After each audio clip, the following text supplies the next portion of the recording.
Buen día. En este segundo día hablaremos con Pablo Orduña. Pablo Orduña es CEO de la empresa tecnológica FunLabs, una empresa innovadora que utiliza inteligencia virtual para que cientos de estudiantes accedan a laboratorios de primer nivel para desarrollar competencias científicas. La empresa de Pablo Orduña está en 28 países. Pablo Orduña, gracias a su iniciativa, ha abierto y ha cerrado brechas para que estudiantes puedan experimentar, desarrollar, ensayar y simular propuestas científicas desde los 13, 14 años. Escuchemos a Pablo de qué se trata esta iniciativa y además agradecerle por su tiempo y contribuir en este segundo Congreso Internacional de la Comunidad Ser Maestro.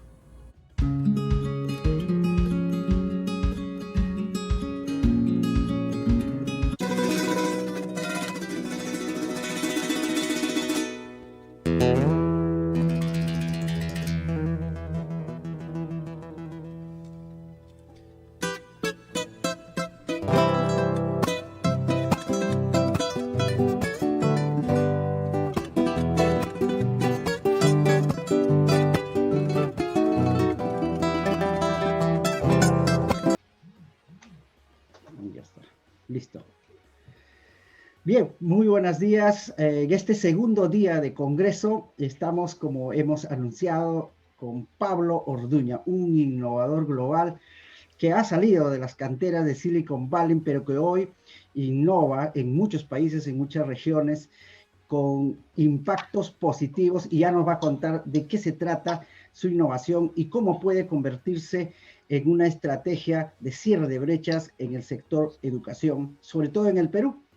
Así que muy buenos días, Pablo, ¿cómo estás? Buenos días, ¿qué tal?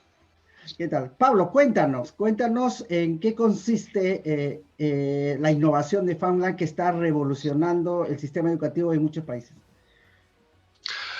Pues en LabsLand lo que hacemos es ofrecer acceso remoto a laboratorios reales de educación STEM a través de Internet. Es decir, los estudiantes lo que hacen es, a través de su ordenador o de su móvil o de su tablet, pueden acceder a laboratorios que físicamente están en otros lugares. Entonces, hay laboratorios de, por ejemplo, pues de física, química, de robótica, de biología, en los, por ejemplo, unos ejemplos más sencillos es el laboratorio de robótica. El estudiante lo que hace es aprender a escribir código y ese código lo puede escribir en cualquier sitio y luego envía ese código a un robot que está en otro lugar. Y entonces, a través de una serie de cámaras, puede ver cómo ese robot actúa en un entorno real. Entonces, esos robots, por ejemplo, están desplegados desde el mes que viene aquí en Estados Unidos, también en Sudáfrica, también en Costa Rica, también en España. Entonces, lo que hacemos es que los estudiantes automáticamente acceden a cualquier robot del mundo que esté disponible dentro de la red de LabsLand. Ah, interesante. Estás lo que muchos teóricos anunciaban en el proceso de aprendizaje muy pronto. Decían, el espacio y el tiempo van a ser relativos, ¿no? Es decir, esta lógica de ir a la escuela, sentarse en una carpeta y recibir el aprendizaje directo del profesor, ya no es la única manera, ¿verdad? Entonces, el laboratorio de calidad, además, ¿no?, que ustedes van constituyendo, tiene una diversidad, ¿verdad? Sí, hay una... O sea, bueno, nosotros, LabsLand funciona muy bien en entornos en los que el profesor y estudiante no tienen por qué estar en la misma sala, pero también se utiliza, o sea, de hecho, antes de la pandemia se utilizaba principalmente en clase, en el aula, porque aunque el laboratorio está en remoto, no significa que la forma de educar tenga que ser muy distinta necesariamente. Es decir, sí que habilita ciertos tipos de educación que antes no eran posibles en el ámbito STEM, pero lo que también permite es poder, por ejemplo, acceder a laboratorios que antes no se tenían en el aula, ya sea porque costaban mucho dinero o por motivos de peligrosidad. Por ejemplo, el laboratorio de relatividad no puedes tenerlo en todas las escuelas, Y esto lo que permite es que incluso en el propio aula el estudiante, junto con otros compañeros, con los estudiantes y con el profesor, pueda también estar experimentando de una forma real, porque ve que lo que está utilizando es algo que existe realmente. Pero no tiene por qué ser entonces tampoco una forma solamente no presencial o algo por el estilo, porque la forma de utilizarlo, o sea, aunque el laboratorio no sea presencial, el resto del formato pedagógico sí que se puede adaptar a diferentes realidades. Ok, claro, lo que nos estás planteando es que la inversión en laboratorios es muy cara, digamos, para los países. Hablamos de laboratorios de mucha calidad para hacer STEM, ¿no? Digamos, laboratorios químicos, de biología, etcétera, etcétera. Pero que esto no puede, digamos, el costo de laboratorios no debe impedir el acceso a este tipo de educación. Es decir, el docente puede desarrollar su clase en equipo, en lo presencial, pero si es un docente rural, por ejemplo, gracias al celular y el tablet puede acceder a un laboratorio físico de calidad y por inteligencia virtual puede hacer uso de las combinaciones químicas, del análisis de línea de los robots. Es decir, el proceso de desarrollo del aprendizaje lo hace el estudiante y digamos, pero el impacto de ese proceso sucede en el laboratorio, ¿verdad? Exacto. Excelente, excelente. ¿Y cómo lo han, a ver, y cómo han recibido los estudiantes, los profesores en los países en que ustedes han implementado estos laboratorios remotos virtuales? ¿A qué te refieres con cómo lo han, cómo han reaccionado o Sí, cómo? sí, cómo ha sido el impacto, digamos, cómo ha sido el impacto, digamos, en los estudiantes? ¿Se han adaptado rápido a la tecnología? ¿Los docentes han tenido dificultades en este uso, digamos, híbrido, ¿verdad? Presencial y remoto de los laboratorios. Sí, o sea, toda la información que nos llega o sea, ahora mismo efectivamente estamos presentes en muchísimos países y lo que nos han transmitido los profesores que lo han utilizado es que efectivamente les ha facilitado mucho la tarea de poder utilizar este tipo de tecnología y permitir también a los estudiantes también estar más motivados a utilizar este tipo de tecnología, ya que de pronto podían hacer cosas que antes no podían hacer o que solamente podían hacer en algunos casos unas horas y demás. Como decías, en muchos casos la cuestión era una cuestión económica de poder llegar a laboratorios que son caros y demás, pero a veces también era una cuestión de facilidad. Es decir, por ejemplo, en el caso de hay un laboratorio muy sencillo que es el de Arquímedes, que son unas bolas con diferentes materiales sobre un tubo de agua que caen y bajan y puedes mirar la densidad y cuánto debería subir el agua y demás. Que ese laboratorio es bastante fácil, o sea, no es un laboratorio especialmente caro, es algo que se puede hacer también en el aula fácilmente. Sin embargo, lo que nos han dicho profesores es que a veces también tienen muchas complicaciones el llevar a cabo el ejercicio. Los estudiantes tienen que tener una destreza especial para poder gestionarlo y poder medirlo bien y demás. Y para llegar a los objetivos de aprendizaje a veces cuesta más que con este tipo de herramientas, en las cuales ya está todo el entorno perfectamente montado, tiras la bola, ves exactamente si sube el agua, si no sube, cuánto sube, tienes un sensor correctamente calibrado, entonces el estudiante obtiene todos los objetivos de aprendizaje, pero no tiene que estar peleándose con el agua y montando un desastre en el laboratorio o algo por el estilo. Entonces, en ocasiones nos han dado este tipo de feedback. Por ejemplo, recientemente aquí en Michigan, nos contaban cómo unas placas que utilizaban, que se llaman FPGA, los estudiantes o sea, todavía podían ir al laboratorio y utilizar las placas reales que tenían ahí y sin embargo nos contaban historias de estudiantes que llegaban al aula y lo que hacían era utilizar Lapsan en lugar de utilizar las placas, y con Lapsan estaban haciendo placas que realmente estaban en Michigan y que estaban en la sala de al lado, pero para ellos simplemente era más cómodo el tener que utilizarlo que tener que conectar todos los cables que hacía falta y era más efectivo en el tiempo. Hemos tenido también reportes de gente que esto ya más a nivel universitario, de que han hecho análisis de cómo ha sido, o sea, por ejemplo, en una universidad tienen dos campus, en un campus han utilizado Labs, en otro no han utilizado,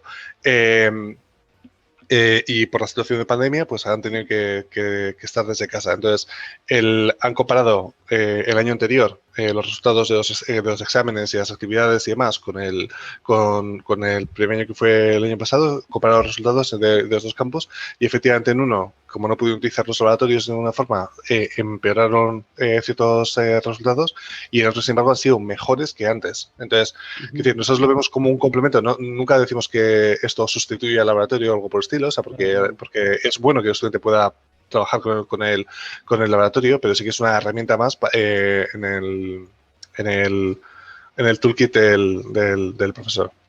Excelente.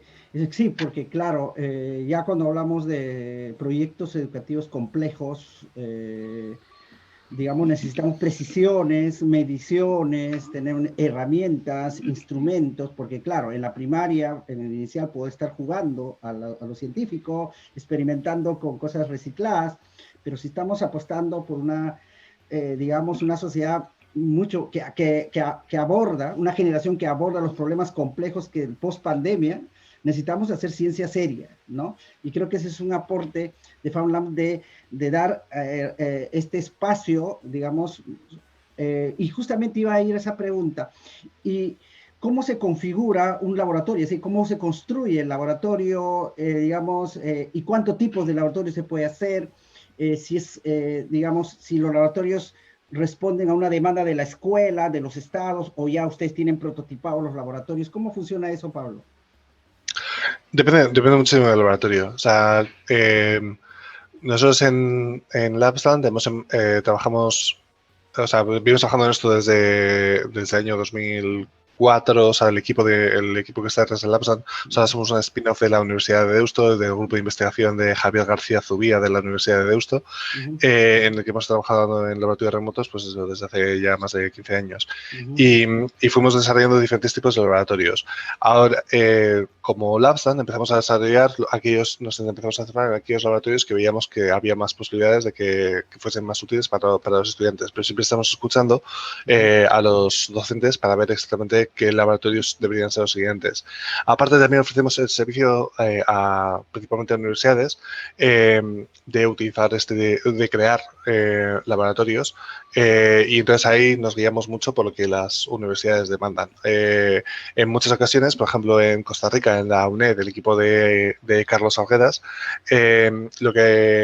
o sea, ellos trabajan mucho con colegios. De hecho, en la red universitaria pública de Costa Rica hay unos colegios que son los colegios científicos y ellos se guían por también qué necesidades tienen estos colegios a la hora de decir, vale, pues quiero desarrollar este laboratorio de química, este laboratorio de física o qué tipo de laboratorios quieren y demás. También en Sudáfrica, en una universidad en una región rural de Sudáfrica, la Universidad de Fort Hare, que es la universidad en la que estudió Nelson Mandela. En ese caso, lo que hacían es también parecido. Ellos trabajan en muchos colegios y lo que quieren es ciertos laboratorios también precisamente de física y de química y lo que hacen es contratar a Labsan ese desarrollo de laboratorios que ellos hacen gran parte, ellos crean muchas de los componentes, nosotros hacemos más la parte de software y de conexión a internet y demás.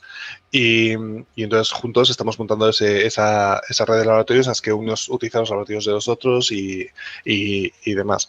Entonces, un poco de demanda viene de ahí, pero a veces no es tan directa como que el docente nos dice a nosotros que el laboratorio concreto, sino que también tenemos a diferentes nodos de gente que está trabajando en este campo y que nos dice exactamente qué es lo que necesitan. Ahora, existe una plataforma, digamos, no necesariamente una conexión escuela-laboratorio, tal vez existe una plataforma virtual donde un docente de cualquier parte que se inscriba, digamos, o que acceda con ciertos filtros, puede acceder y utilizar rápidamente, digamos, modelos de laboratorio para que sea una herramienta para el maestro. ¿Sí? Claro. Sí, dentro de labsland.com, directamente puede entrar en la plataforma, se puede crear un espacio, llamamos espacio un espacio por cada colegio en el cual puede administrar quiénes son los usuarios, quiénes son los estudiantes, si tiene, por ejemplo, Moodle o Google Classroom o otro tipo de tecnologías, es integrado automáticamente y luego también ver las estadísticas de quién ha utilizado los laboratorios, qué laboratorios, a qué hora y este tipo de información. De esta forma pueden acceder a ese tipo de laboratorios. Ah, excelente. Entonces no es solamente instalar laboratorios, conectarlo a una institución, sino también hay plataformas, digamos, tú ves con mucho futuro ahora más que nunca, post pandemia, la enseñanza híbrida, la enseñanza presencial, virtual, la inteligencia virtual, digamos, como una herramienta ya más común a futuro, como en el corto plazo o todavía ¿crees que hay muchos desafíos todavía para que los estados asuman este tipo de políticas? Sí, bueno, yo creo que hay diferentes, o sea, diferentes aspectos en este tema. En primer lugar, es cuánto problema soluciona cada una de estas tecnologías y cada uno de estos, pues tanto, o sea, nosotros en LabSan siempre utilizamos laboratorios reales. Tenemos dos modelos, uno que es el de tiempo real, que el robot que decía que tú ves un robot que está físicamente en Sudáfrica y ves cómo se mueve, y tenemos un modelo que es el que llamamos diferido, en el cual lo que hacemos es pregrabar todas las cosas que puede el estudiante hacer, por ejemplo, de muchos laboratorios de física y demás, y entonces el estudiante tiene una interfaz interactiva que dice, si selecciono esto, esto y esto, ¿qué veo? Y entonces se ve exactamente el vídeo de qué es lo que ocurre y demás, pero Claro. está grabado en el tiempo. Pero nosotros siempre trabajamos con laboratorios reales, es decir, nunca es una simulación o algo por el estilo, pero hay también simulaciones que son extremadamente útiles y sobre todo en algunos tipos de laboratorios o sea, es imposible hacer un laboratorio real, o sea, no vamos a tener nosotros nunca, bueno, o no lo vemos a corto plazo tener un laboratorio en Marte o en Júpiter para poder medir diferentes tipos de gravedad Claro. y cosas por el estilo. Entonces, hay un montón de diferentes tipos de herramientas, pero yo creo que están todavía, o sea, que todavía estamos empezando. O sea, me refiero, tenemos muchísimo trabajo desarrollado, como hemos dicho. O sea, estos son campos que han llevado mucho tiempo, pero yo todavía quiero ver el momento en el que todos estos laboratorios tienen también una serie de herramientas de educación automática, o sea, inteligente, que te va diciendo exactamente que al estudiante le dice, mira, esto lo has hecho mal porque has hecho clic Claro. aquí, o sea, has hecho este circuito, lo has montado mal, ¿qué te parecería si fuese de esta otra forma? O cosas que puedan también ayudar todavía más al estudiante en todo el proceso para que también pueda hacerlo desde casa, o sea, para que cuando lo haga desde casa, porque ahora mismo utiliza el laboratorio desde casa, pero no tiene, o sea, el laboratorio es 24/7, pero el profesor no es 24/7. Sin embargo, un Exacto, profesor exacto. automático sí que podría ser 24/7. Entonces, hay una serie de cuestiones que yo creo que esto es algo para largo plazo. Sí que creo, desde luego, que a corto plazo esto, o sea, que la pandemia ha permitido que mucha gente conozca de primera mano muchas herramientas que igual antes era más difícil que tuviese el tiempo de mirarlo y ahora ha sido urgente mirar qué herramientas hay y haya podido verlas y por tanto haya visto, o sea, lo que nos ha dicho muchísima gente que por la pandemia han tenido que probarlo y de pronto ahora ven todo el potencial que tiene posterior. Entonces, eso estoy seguro que va a haber de que ya hay un antes y un después. Pero yo creo que a medio plazo y largo plazo va a haber cosas todavía mucho más interesantes. Ah, excelente, excelente. Claro, nos acaba de decir algo muy importante, ¿no? Es decir, cada vez la inteligencia virtual va a acercarse a los espacios de retroalimentación, de acompañamiento del aprendizaje. De eso se trata, claro, ¿no? Y creo que esa es la segunda era de la educación. Es decir, esto cuando hablamos de híbrido, estamos hablando primero que el docente dedique lo esencial del tiempo para relacionarse, para generar afecto, para inspirar, para emprender, para cuestionar, deliberar y dejar a la tecnología para estos procesos, ¿verdad? Lo procedimental en todo el tiempo, porque la idea es ensayo-error, ¿no? Y entonces necesita estar en ese proceso. Hay un gran campo ahí de desarrollo que creo que la educación va a tener. Y una última pregunta, Pablo, sé que tu tiempo es sumamente corto en estos tiempos Pues, ahora. Un mensaje a los estudiantes, ¿no? Yo admiro mucho, sobre todo tu campo de desarrollo por dos cosas. Uno, por el manejo hábil de la inteligencia virtual, pero sobre todo porque estás abordando un enfoque interdisciplinario. Cuando tú diseñas un laboratorio, no es una cuestión solo del informático, sino que tiene que hacer un trabajo interdisciplinario, abordar muchos campos, y creo que por ahí está el reto de la educación hoy en día, ¿no? Es decir, tenemos esa capacidad de aprender muchas disciplinas y muchos campos e interactuar con diferentes, y eso creo que le da la calidad. ¿qué mensaje le darías para un poco perder el miedo a veces en este sentido de abordar proyectos complejos a los docentes y a los estudiantes? Sí, o sea, creo que lo que has descrito es exactamente, es cómo es el mundo. O sea, quiero decir, el mundo no es un montón de nichos pequeños de gente que hace una cosa y ya está, sino que la riqueza precisamente es en trabajar entre diferentes equipos multidisciplinares, en trabajar en equipo, y hay un montón de aspectos de lo que tiene que ser la educación, que es precisamente adoptar ese tipo de cosas. Y creo que toda esta parte de laboratorios STEM y demás es algo que también, precisamente en muchos casos y con pedagogías o con metodologías pedagógicas adecuadas, precisamente lo que tienen que buscar es que no sea yo que aprendo a programar muy bien un robot, sino que yo junto con mis dos compañeros puedo estar haciendo que haga ciertas cosas que se nos ocurran, cosas a nosotros como estudiantes, cosas que no se podían, que no son exactamente lo que nos ha pedido el docente y demás. Y sobre todo, mucho de lo que se está haciendo, mucho foco que se está haciendo últimamente es precisamente en no tratar tampoco las asignaturas como algo muy aislado, sino precisamente que igual en robótica estás aprendiendo también física y estás aprendiendo también matemáticas. O sea, entonces que en cada uno de los puntos, cómo se unen entre ellos, porque así es como es el mundo, no es como una lección concreta, sino que es todo parte de un todo. Entonces, eso me parece efectivamente muy importante. Muy bien, Pablo. Muchas gracias con tu experiencia. Creo que nos inspiras. Hay mucho que todavía hay mucho. El camino está iniciándose. La pandemia ha sido una oportunidad para los emprendedores, los startups, los innovadores, de buscar soluciones rápidas, a bajo costo. Y la única manera de salir de la pobreza es justamente eso, innovando. Muchas gracias, Pablo, por tu tiempo. Muchas gracias, Steve. Y gracias. Hasta luego. Hasta luego. Yo soy ser maestro. Yo soy ser maestro. Yo soy ser maestro. Yo soy ser maestro.